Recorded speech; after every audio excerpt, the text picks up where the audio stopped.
হে আল্লাহ, আমাকে এত বেশি ধৈর্য দিন যেন পৃথিবীর কোনো মানুষের কোনো কথায় অন্তর ব্যথিত না হয়, যেন আমার মন শুধুমাত্র একমাত্র আপনার কারণে ব্যথিত থাকে, নিজের পাপের জন্য অনুশোচনা হয়, কর্মের জন্য চিন্তিত থাকতে পারি, রাগ কন্ট্রোল করতে পারি।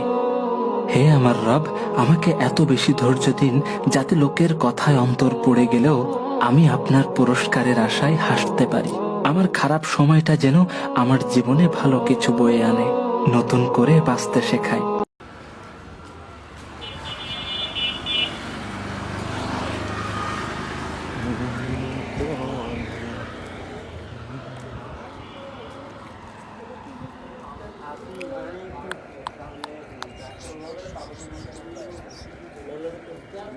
মেন রোড তো যাই রে।